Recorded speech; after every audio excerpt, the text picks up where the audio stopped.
सर्वप्रथम सर्वांना श्री स्वामी समर्थ. स्वामी महाराजांच्या कृपेने तुमच्या सर्व चांगल्या इच्छा पूर्ण होत ही स्वामींचरणी प्रार्थना करते आणि आजच्या व्हिडिओला सुरुवात करते.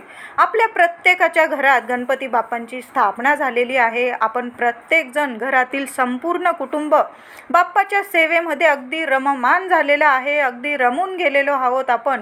आणि आता बघता बघता बघा, उद्या 5वा दिवस. काही जणांचे 1.5 दिवसाचे बाप्पा विसर्जन झाले, तर काही जणांचे 5 दिवसाचे. उद्या 5 दिवसाचं विसर्जन आलं. कुणी गौरी गणपती एकत्र विसर्जन करतात, कुणी 7 दिवस. तर सगळ्यांचे गणपती बाप्पा, अगदी मंडळातील गणपती बाप्पासुद्धा अनंत चतुर्दशीच्या दिवशी सगळे गणपती बाप्पांचं विसर्जन करतात. तर बघा, बघता बघता बाप्पा आला पण आणि विसर्जनाची वेळसुद्धा आली. तर हे विसर्जन कसं करायचं आणि या विसर्जनाच्या वेळी आपण जे साहित्य वस्तू वापरून बाप्पाची स्थापना केली होती, म्हणजे मंगल कलश भरलेला, पान सुपारी मांडलेली, फळं मांडलेले बाप्पासमोर, फळं ठेवलेले, त्याचबरोबर बाप्पाला स्थापन करताना आपण बाप्पाच्या खाली किंवा पाटाखाली जी तांदळाची रास करतो, ती रास खूप महत्त्वाची असते. त्या तांदळाचा असा उपयोग तर अजिबात करू नका, नाहीतर काहीतरी समस्यांना आपल्याला सामोरं जावं लागतं. तर या तांदळाच्या राशीचं काय करायचं? पान, सुपारी, फळं वगैरे या कापडाचं बाप्पाला आपण कापड अंथरवून त्यावर स्थापन करतो. बाप्पावर एक कापड म्हणजे एक चुनरीसारखं आपल्याला ओढवतो सुद्धा आपण बाप्पाला. तर ते संपूर्ण साहित्य काय करायचं, काय चुका करू नये, काय करायचं आहे, संपूर्ण माहिती आजच्या व्हिडिओमधून जाणून घेणार आहोत. त्याआधी तुम्ही आपल्या चॅनलवर नवीन असाल, कृपया चॅनलला नक्की सबस्क्राईब करा. कमेंटमध्ये जरूर लिहा ओम गणपती नमः. तर बघा, उद्या 5 दिवसाचं विसर्जन सोहळासुद्धा होणार आहे आणि प्रत्येकाला असा प्रश्न असतो की बाप्पाच्या या वस्तूंचं काय करायचं, त्या वस्तूंचं काय करायचं. तर पहिले आपण बघूया, आपण बाप्पाच्या पाटाखाली किंवा बाप्पा बसवतो तिथं आपण बाप्पाच्या खाली तांदळाची रास करतो. त्या तांदळाचं नंतर काय करायचं, तर विधीपूर्वक शास्त्रोक्त पद्धतीने आपण बाप्पांचं विसर्जन पूजा करणार आहोत. बाप्पांशेजारी थोडासा गुपचूप दही भात किंवा गोडाचा भात, दूध साखर भात ठेवायला विसरू नका. नक्की सर्वांनी बाप्पाचं विसर्जन करताना बाप्पाबरोबर हा गोड भात द्यायचाच आहे. आणि प्रत्येक आईने आपल्या बाप्पाच्या कानात गौरी पुत्र श्री गणेशा आणि ओम नमः शिवाय हे 2 शब्द बोलायला विसरू नका. बाकी काहीही प्रार्थना नाही केली तुम्ही, फक्त क्षमा याचना मागून घ्या. हे देवा गणपती बाप्पा, आम्ही सर्व कुटुंब सहपरिवार तुझी एवढी मनोभावे सेवा केलेली आहे, एवढ्या दिवसांसाठी आमची सेवा कबूल करून घे. चूकभूल झाली असेल, तोडकी मोडकी सेवा असेल, आमची गोड मानून घे, मोदकांसारखी गोड मानून घे. आमच्या लेकरा बाळांना सुखी ठेव, कल्याण कर आमच्या लेकरा बाळांचं, आणि कायम आमच्या सुख दुःखात पाठीशी उभा राहा. अशी प्रार्थना प्रत्येकाने, घरातल्या कुटुंबातील प्रत्येकाने करायची आहे. आणि आईने बाप्पाच्या कानात गौरी पुत्र श्री गणेशा आणि ओम नमः शिवाय बोलायला विसरू नका. तुमची इच्छा बोलून द्या आणि मग बाप्पाचं विसर्जन करायचं आहे. आणि दूध भात साखरेचा नैवेद्य बाप्पाबरोबर हा नैवेद्य बरोबर द्यायचा आहे. बाप्पाला थोडासा पोहोचायला आईकडं वेळ लागला तर बाप्पा उपाशी राहू शकत नाही. बाप्पाला खाली हात धाडू नका, पाठवू नका. हा गोड नैवेद्य बाप्पाबरोबर द्या. सगळं काही आपल्या घरात गोडधोडच होणार आहे कायम. कधीच संकट बाप्पा आपल्यावर येऊ देणार नाही. आणि गौरी मातासुद्धा प्रसन्न होईल की आपण त्या बाप्पाला, तिच्या लेकराला खाली हात धाडलं नाही, पाठवलं नाही. म्हणून हे सुद्धा करा. आता राशीचं म्हणजे तांदळाची रास आपण जी केलेली होती, त्या तांदळाचं काय करायचं, तर तुम्ही लगेच दुसऱ्या दिवशी तांदळाची छानशी अशी गोड खीर बनवून घरातील सर्वांनी, प्रत्येकाने ही खीर जरी खाल्ली तरीही चालेल, देवांना नैवेद्य दाखवा. आणि ती खीर प्रत्येकाने चमचा भर का होईना बाप्पाचा प्रसाद म्हणून खायची आहे. आता समजा नाहीच बनवता आली खीर, तर मग काय करायचं, तुमचा तांदळाचा डबा असेल त्यात तुम्ही ते तांदूळ टाकून दिले तरीही चालेल. पण काळजी घ्यायची आहे, ते तांदूळ आपण नॉनव्हेजमध्ये घरामध्ये बनवणार नाही किंवा पुढं पितृपक्ष येत आहे, त्या पितृपक्षात घास टाकायला ते तांदळाचा वापर आपल्याला चुकून सुद्धा महिलांनो याची काळजी घ्या. आपल्या बाप्पाचे तांदूळ आहे, हे शुभ तांदूळ आहे, बाप्पाचा आशीर्वाद आहे. आपल्याला या तांदळाचा चांगला गोडाधोडाचाच प्रसाद करायचा आहे. तुम्ही लगेच करून टाकला तरी चालेल किंवा एखाद्या ठिकाणी नीट ठेवून द्या आणि तुम्ही नवरात्रीत किंवा त्याच्या आधी जरी प्रसाद म्हणून केली खीर वगैरे तरीही चालेल. आता आपण कलश स्थापन केलेला होता देवी आईचा, बाप्पाच्या शेजारी आपण बाजूला कलश स्थापन करतो, त्या खालील तांदळाची पण तुम्ही खीर वगैरे केली तरीही चालेल किंवा ते तांदूळ तुम्ही पक्ष्यांना घातले तर अतिउत्तम. देवी आई कायम प्रसन्न राहील. माता लक्ष्मीचाच कलश असतो तो आणि आपण वैभव लक्ष्मीची पूजा पण करतो आणि ते तांदूळ आपण पक्ष्यांनाच घालत असतो. देवी आईची कुठली पण राशीचे तांदूळ तुम्ही पक्ष्यांना घालू शकता, पण बाप्पाची तांदळाची रास आपण घरातल्या कुटुंबातील व्यक्तींनीच तो प्रसाद खायचा आहे. तांदळाची गोड खीर बनवा आणि लगेच दुसऱ्या दिवशी बनवून टाकली ना तरीही चालेल, पण त्याचा चांगलाच उपयोग करा.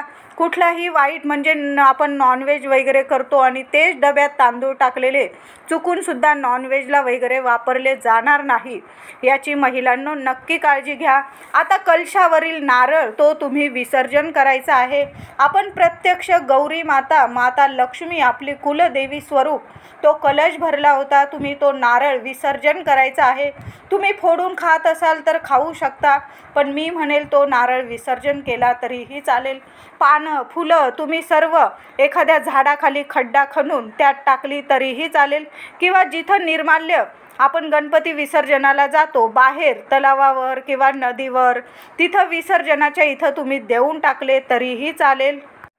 कलशातील सुपारी नाणं याचं काय करावं तर तुम्ही ते ठेवून द्या आणि आपण लक्ष्मीपूजन करतो, मार्गशीर्ष महिन्याचे गुरुवार वगैरे करतो, तुम्ही देवी आईचा कलश भरताना तेच नाणं आणि सुपारी वापरलं काहीही हरकत नाही. तुम्हाला विसर्जन करायचं पाण्यात टाकायचं तुम्ही टाकू शकता, पण अशा पद्धतीने जरी तुम्ही उपयोग केला, देवी आई एकच आहे, देवी आईचा कलश भरताना त्याच वस्तू वापरल्या काही हरकत नाही.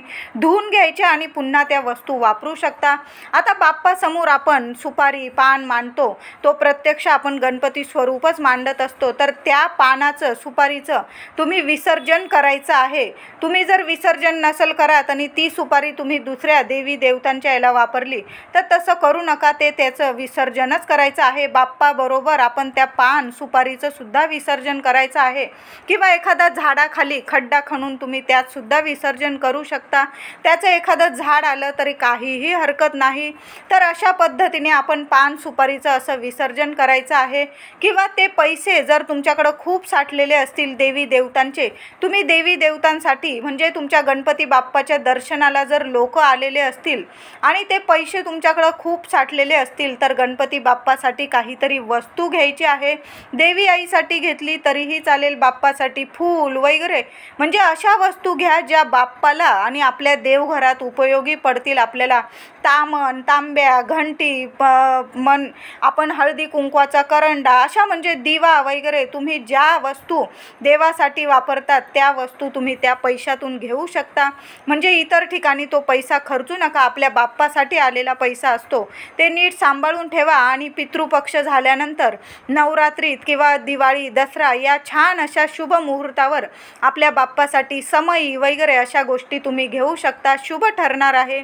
तर आपण बाप्पाजवळ ते फळं मांडतो, तो सगळा प्रसाद कापून घ्यायचा आणि सर्व आपण विसर्जनाला बाहेर जात असाल तर तिथं वाटून दिला तरीही चालेल. प्रत्येकाला एक एक तुकडा प्रसादाचा देऊन द्यायचा. तुमच्याकडं खूप मोदक वगैरे जमलेले असतील तेही तुम्ही विसर्जनाच्या वेळी सगळे वाटून टाकले तरी काहीही हरकत नाही. आता तुम्ही घरी विसर्जन करत असाल, तुम्हाला नाही जाता आलं बाहेर, तर मग एखादं मोठं पिंप वगैरे घ्या, त्यात स्वच्छ पाणी भरा, विधीनुसार बाप्पाचं विसर्जन त्या पिंपात केलं तुम्ही तरीही चालेल. नंतर ते पाणी एखाद्या झाडाझुडपांना घालून द्या आणि त्यातली थोडीशी माती उरलेली असेल खाली पिंपाच्या ती एखाद्या कुंडीत टाका आणि त्यात एखादं जास्वंदाचं वगैरे झाड लावा, गणेश वेल लावा. बाप्पा खूप प्रसन्न होतील. तुमच्या घरात बाप्पा सदैव वास करतात असाच याचा अर्थ असतो. म्हणून असा सुद्धा तुम्ही घरच्या घरी विसर्जन करू शकतात. बाप्पाजवळ लावलेले जे दिवे असतात ते लगेच विझवू नका. त्यात थोडंसं तेल अजून टाकून ठेवा, म्हणजे बाप्पा जाताना बाप्पांना रस्त्यात प्रकाश दिसला पाहिजे. बाप्पा जोवर आपल्या आईकडे पोहोचत नाही, पार्वती मातेकडे पोहोचत नाही, रस्त्यात त्यांना अंधार व्हायला नको, म्हणून हे दिवे प्रज्वलितच राहू द्या. ते आपोआप विझतील दुसऱ्या दिवशी, तेव्हाच आपल्याला विझू द्यायचे आहे आणि तेव्हाच आपल्याला समया दिवे तिथून काढायचं आहे. जास्त घाई करू नका. टेबल उचलायची वगैरे राहू द्या. सूक्ष्म स्वरूपात बाप्पा तिथंच वास करत असतात. बाप्पा तर कायम आपल्या जवळच असतात, पण बाप्पा विसर्जन झाल्यावर लगेच तो टेबल किंवा दिवे वगैरे उचलायची घाई करू नका. नंतर त्या वाती वगैरे तुम्ही निर्माल्यात टाकून दिल्यात तरीही चालेल, किंवा एखाद्या झाडाखाली म्हणजे माती उकरून त्यात टाकून दिल्यात तरीही चालेल. आता आपण बाप्पा विसर्जन करतो प्रत्येकजण, तर पाटावर थोडी का होईना वाळू आपल्याला मिळत असते. ते लोक आपल्याला वाळू देतात, किंवा आपण स्वतः विसर्जन करतो तर तिथली थोडीशी वाळू बाप्पाचा आशीर्वाद म्हणून आणतच असतो. तर काय करायचं, त्यातले 5 खडे स्वच्छ धुवून घ्यायचे आणि आपल्या तिजोरीत ठेवून द्यायचे. जिथं आपण पैसे ठेवतो तिथं नक्की ठेवा. तुमच्या धनसंपत्तीत दिवसेंदिवस वाढ होत राहील, कशाला कमी उरणार नाही. लक्ष्मी अखंड वास करेल तुमच्या घरात. बाप्पाचा आशीर्वाद आहे. दरवर्षी असे 5 खडे नक्की काढत जा. बघा किती छान अनुभव येणार आहे. तर विसर्जन वेळी ज्या वस्तू आपण बाप्पाच्या ठेवलेल्या असतात स्थापनेच्या वेळी, तर त्यांचं काय करायचं, कसं करायचं, संपूर्ण माहिती मी आजच्या व्हिडिओमधून दिलेली आहे.